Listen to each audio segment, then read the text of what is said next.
प्रश्नकाल यानी वो सवाल जिसका पूछा जाना जरूरी है। नमस्कार, मैं हूं सुशांत सिन्हा और आज का सवाल गुजरात चुनाव को लेकर। गुजरात में बाजीगर कौन होगा, इस सवाल का जवाब अब पूरा हिंदुस्तान जानना चाहता है। लोगों के मन में सवाल है कि क्या सचमुच राहुल गुजरात जीत लेंगे, और तुरंत में मन में यह सवाल भी उठता है कि क्या मोदी से गुजरात छीन लेना इतना आसान है क्या।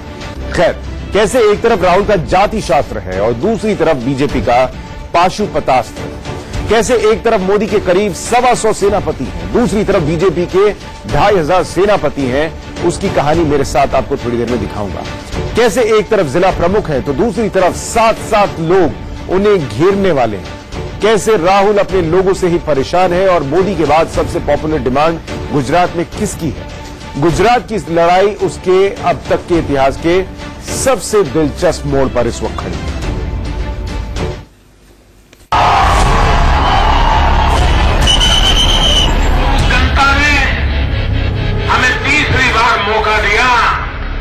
और हमने गुजरात को विकास की नई ऊंचाइयों पर ले गए। कहते भैया गुजरात मॉडल मैंने चलाया, गुजरात को मैंने बदल दिया। मैंने अपने आप मैं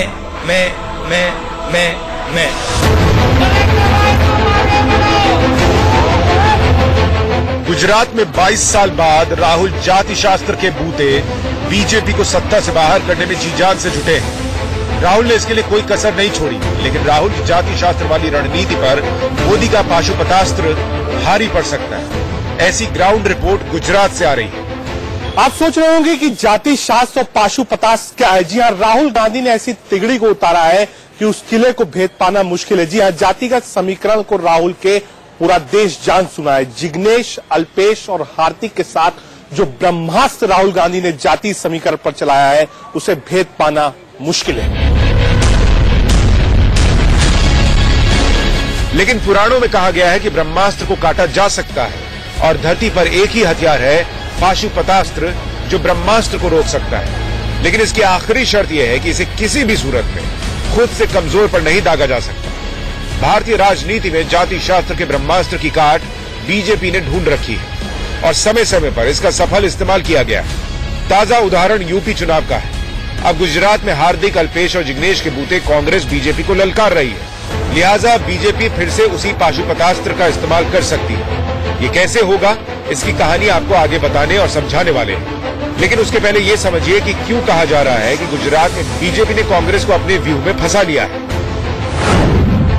गुजरात चुनाव में दिखाने के लिए कांग्रेस में नए संचार का उदय हुआ है। कांग्रेस के बड़े नेताओं में काम बांटे गए हैं। पार्टी का जातिगत सामाजिक समीकरण को दुरुस्त किया है। तो कांग्रेस ये मानकर चल रही है चुनावी रण में कि जीत उसके हाथ में है, इसलिए खरगोश की तरह दौड़ती हुई दिखाई दे रही है। लेकिन क्या बीजेपी तमाशबीन है? नहीं, बिल्कुल नहीं। कहा जा रहा है कि एक रणनीति के तहत बीजेपी ने फिलहाल कांग्रेस को छोड़ रखा है। अपने ही सियासी गढ़ में बीजेपी ने ढील दे रखी है। सियासी पिच पर पहले कांग्रेस को बैटिंग करने का मौका दे रही है, कांग्रेस को ऑफेंसिव होने का मौका दे रही है। लेकिन इस चुनावी मैच का असली रोमांच तो तब आएगा जब आखिरी ओवर्स में कांग्रेस खेल रही होगी और तब बीजेपी बैटिंग करने उतरेगी। बीजेपी के नेता और केंद्रीय मंत्री मुख्तार अब्बास नकवी कहते हैं कि कांग्रेस का ऑफेंसिव स्ट्राइक उसे बहुत भारी पड़ने वाला है। हर स्ट्राइक का करारा जवाब मिलेगा। जो कांग्रेस पार्टी के बिगड़े बोल हैं, उनकी बेचैनी और बौखलाहट का प्रमाण है। और जब पहले से उनको पता हो जाता है कि हमें जनता रिजेक्ट करने वाली है, तो इस तरह के बिगड़े हुए बोल, इस तरह से बहके हुए बोल, इस तरह के बेहुदे बोल सुनाई पड़ते हैं। कांग्रेस पार्टी को इस बात को अच्छी तरह समझना चाहिए कि वो जितना इस तरह की बातें बोलेंगे उतना उनका सुपड़ा साफ। ऐसा मानने वाले नकवी अकेले नहीं हैं। गुजरात में लगे बीजेपी के ज्यादातर नेताओं से बात करें तो उनकी राय एक सी ही है और बंद कमरे में दबी जुबान कांग्रेस के भी कुछ नेता ऑफेंसिव कैंपेन को लेकर शंका में हैं। लेकिन रोमांच तो आम लोगों के लिए है, क्योंकि गुजरात के रण में अब कप्तान वर्सेस कप्तान का सेशन शुरू होने वाला है। 27 को मोदी की 4 सभाएं, एक दिन रेस्ट, फिर 29 तारीख को 4 सभाएं। इससे ठीक पहले राहुल गांधी का 2 दिनों का तूफानी दौरा है। जाति शास्त्र वाले ब्रह्मास्त्र वर्सेस पाशुपतास्त्र की लड़ाई बाकी है। दिल्ली से संजय शर्मा के साथ गुजरात से रजत राकेश टंडन और अरविंद शर्मा की रिपोर्ट, इंडिया न्यूज।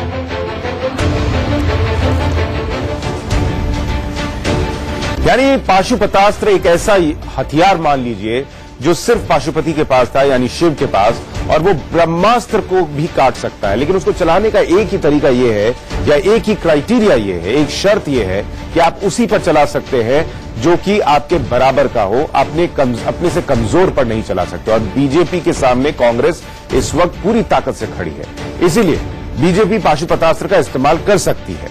अब हम आपको दिखाते हैं कि कैसे बीजेपी कारपेट बॉम्बिंग के जरिए गुजरात में जीत की बिसात बिछाएगी। ये सब उस पाशुपतास्त्र रणनीति का हिस्सा होगा। कांग्रेस के गुजरात विजय के सपने को चूर चूर करने के लिए बीजेपी ने अपने सबसे भरोसेमंद चेहरे प्रधानमंत्री नरेंद्र मोदी को गुजरात में उतारने का फैसला किया है। मोदी 27 और 29 नवंबर को गुजरात में रहेंगे। हम आपको प्रधानमंत्री नरेंद्र मोदी के गुजरात दौरे की पूरी डिटेल दिखाते हैं कि वो कहां कहां होने वाले हैं। गुजरात के रण में पीएम मोदी 27 नवंबर 2017 को सुबह 11 बजे भुज में एक जनसभा को संबोधित करेंगे। उसके बाद राजकोट पहुंचेंगे और वहां पर दोपहर 1:20 पर एक रैली को संबोधित करेंगे। यहां से निकलेंगे तो दोपहर 3 बजे अमरेली में जनसभा को संबोधित करते हुए नजर आएंगे। इसके बाद नरेंद्र मोदी कामरेज विधानसभा क्षेत्र में शाम 5:15 बजे एक रैली को संबोधित करेंगे। इसके बाद उनका कार्यक्रम खत्म होगा। फिर 29 नवंबर को मोरबी में जनसभा करेंगे सुबह 11 बजे। फिर सोमनाथ के प्राची पहुंचेंगे दिन के करीब 1:30 बजे और वहां पर कार्यक्रम है। फिर भावनगर पहुंचेंगे, वहां 3:30 बजे लोगों को संबोधित करेंगे। नवसारी में एक जनसभा को संबोधित करेंगे शाम 5:30 बजे। तो ये पूरा कार्यक्रम नरेंद्र मोदी का 2 दिनों का है, यानी बिना ब्रेक लिए वो लगातार रैलियां करेंगे, जनसभाएं करेंगे। एक तरफ मोदी तो दूसरी तरफ राहुल गांधी। सेकंड की लड़ाई चल रही है। मोदी 27 को जाएंगे, लेकिन राहुल उससे पहले ही पहुंच रहे हैं। राहुल गांधी के 2 दिन के दौरे से, जिसकी शुरुआत कल से हो रही है, वहां क्या कुछ होगा जरा उसको देखिए। 24 नवंबर 2017 को पोरबंदर और अहमदाबाद का दौरा होगा राहुल गांधी का, और ये दौरा वहीं से शुरू होगा। सुबह 10 बजे राहुल गांधी पोरबंदर पहुंचेंगे। ये उनके दौरे का कार्यक्रम दिखा रहे हैं। वहां मछुआरों के साथ मीटिंग करेंगे। फिशिंग हार्बर ग्राउंड पोरबंदर मछुआरों के साथ मीटिंग होगी। फिर वो अहमदाबाद के साणंद पहुंचेंगे और वहां पर 2:30 बजे दलित स्वाभिमान रैली करेंगे। विराटनगर नरौदा में शाम 5:30 बजे उनका कार्यक्रम होगा टीचर कम्युनिटी के साथ। फिर वो भक्ति ग्राउंड अहमदाबाद शहर में 7:30 बजे एक पब्लिक मीटिंग करेंगे। अगले दिन सुबह 11:15 बजे देगांव गांधीनगर पहुंचेंगे, वहां लोगों को संबोधित करेंगे। वहां से बयाड अरावली पहुंचेंगे और पब्लिक मीटिंग करेंगे करीब 12:15 बजे। फिर महिसागर के लूनावाड़ा पहुंचेंगे और वहां पर नुक्कड़ सभा करेंगे दोपहर में। दाहोद के झालोर पहुंचेंगे और शाम 4:50 पर वहां भी नुक्कड़ सभा करेंगे। फिर दाहोद के ही कॉलेज ग्राउंड में शाम 6:15 बजे के करीब उनकी एक पब्लिक मीटिंग का कार्यक्रम है।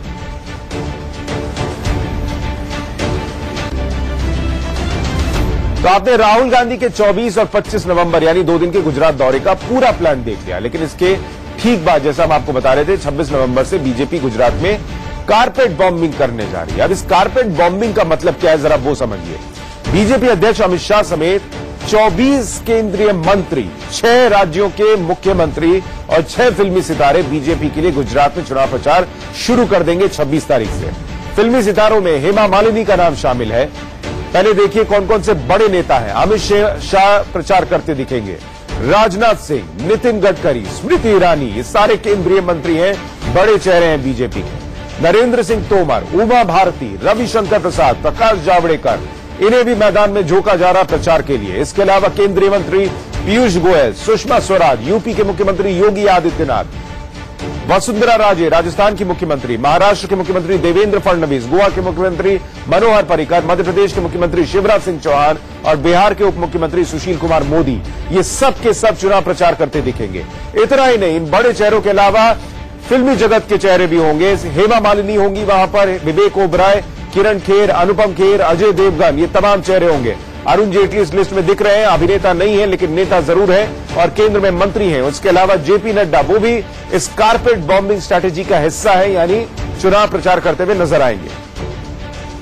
यानी इतने चेहरे की जनता जो है वो इस बीच जो है, इन तमाम चेहरों के बीच जो है वो फंसी रहे और फिर वोट जो है वो बीजेपी के खाते में जाए, ये कोशिश है। सियासत में एक टर्म इन दिनों बहुत इस्तेमाल हो रहा है जिसे कारपेट कैंपेन कहते हैं। ये शब्द कारपेट बॉम्बिंग से मिलता जुलता है, जिसे आप बार बार इन दिनों गुजरात के संदर्भ में सुनते हैं। मतलब ये है कि एक ही जगह एक साथ इतने चेहरों को ले जाओ, इतने सवाल खड़े कर दो कि लोग आपके पक्ष में मन बनाने के लिए विवश हो जाए।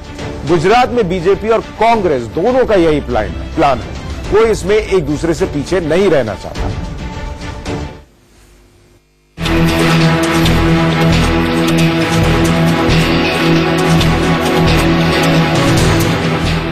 गुजरात में राहुल के साथ कांग्रेस के करीब 125 लोगों की टीम है। इसमें युवा और अनुभवी लोगों को शामिल किया गया है। इस टीम में राम्या है, दिल्ली से गए 6 एक्सपर्ट हैं, जिसने राहुल गांधी के सोशल मीडिया कैंपेन को इतना धारदार बना दिया है जिससे बीजेपी की नाक में दम हो रखी है।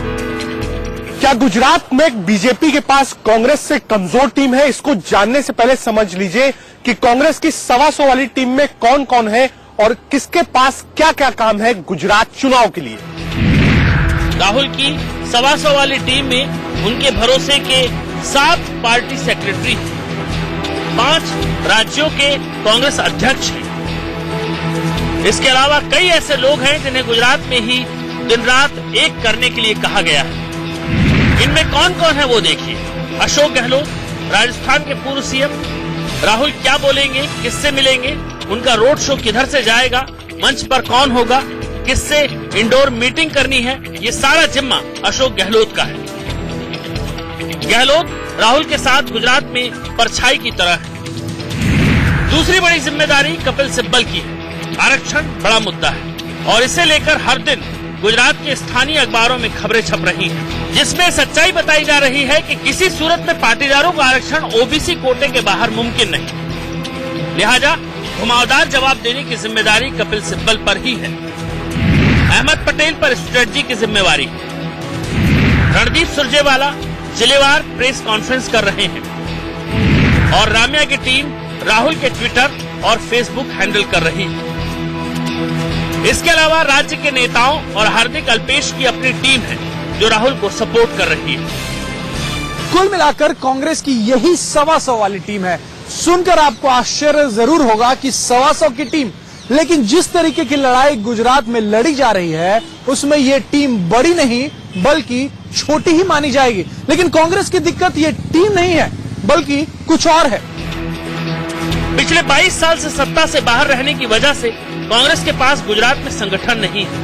संगठन के नाम पर अलग अलग नेताओं के लोग हैं, जैसे मोडवाडिया के लोग, शक्ति सिंह गोविल के लोग और ऐसे ही दूसरे नेताओं के लोग जो पार्टी के डिवोटेड कार्यकर्ता नहीं। इसी वजह से आपको राहुल की सभाओं में कभी भारी भीड़ तो कभी सन्नाटा जैसा दिखता रहा है। कांग्रेस के सो कॉल्ड कार्यकर्ताओं या फिर कह लीजिए नेताओं के साथ दिक्कत यह है कि ये आपस में ही इतना बटे हुए हैं कि एक दूसरे की मदद नहीं करते हैं जितनी जरूरत होती है चुनाव जीतने के लिए। वही दूसरी ओर अगर भारतीय जनता पार्टी की बात करें कि वहां का कार्यकर्ता जो है वो संगठित है, सशक्त है और डिसिप्लिन में है। साथ ही साथ शाह जैसा दिमाग और मोदी जैसा चेहरा भी है बीजेपी के पास जो सेवा दल था वो टूट चुका है और भाजपा के साथ आरएसएस है बहुत स्ट्रांग है। इसकी वजह से भाजपा में जो 16 से 25 साल के तरुण आते हैं, कैच देम यंग की थियरी पे, जिसको खेल खिलवाते हैं, बौद्धिक करवाते हैं, किताबें देते हैं और वो भाजपा के बन जाते हैं। उसके पैर है, भाजपा के वो पैर है, काम करते हैं। ग्राफिक्स के जरिए समझिए कि गुजरात में बीजेपी की पकड़ है कैसे, क्योंकि तब आपको असल फील्डिंग और कप्तान वर्सेस कप्तान के मैच का रोमांच समझ में आएगा। बीजेपी ने गुजरात में ब्लॉक स्तर पर बड़े दफ्तर बना रखे हैं। यहाँ केंद्रीय नेताओं की सीधी तैनाती है। इन ब्लॉक दफ्तरों की कितनी बड़ी भूमिका चुनाव में है उसकी चर्चा आगे करेंगे। उससे पहले संगठन में अगला पड़ाव देखिए। 2 से 2.5 ब्लॉक को जोड़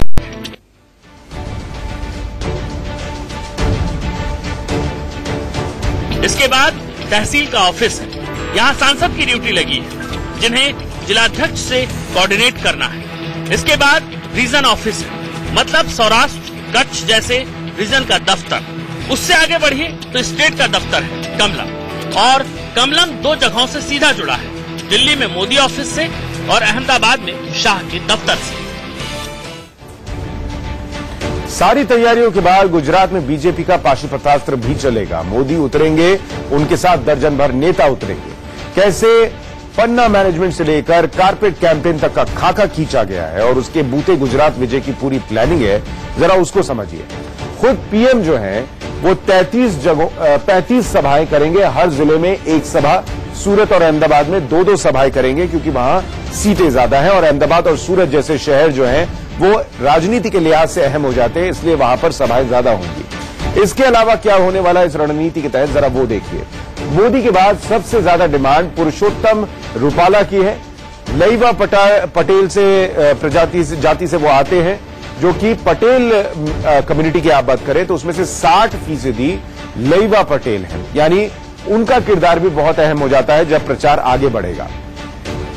सूरत में भावनगर और जामनगर में दर्जन भर सभाएं करेंगे। मनोज तिवारी दिल्ली के सांसद हैं, यहां उत्तर भारत से बहुत सारे लोग रहते हैं, इसलिए उनका किरदार अहम माना जा रहा है। अर्जुन मुंडा एक और नाम, झारखंड के पूर्व मुख्यमंत्री है, इन्हें भी वहां उतारा जा रहा है कि जो बिहार झारखंड से लोग गए हैं उनको बीजेपी के पक्ष में मोड़ा जा सके। जोएल उरांव केंद्रीय मंत्री है। सूरत, दंग, महुआ, तापी, जामनगर, वडोदरा में दर्जन भर सभाएं इनके जिम्मे भी सौंपी गई है कि आप भी जाइए प्रचार कीजिए।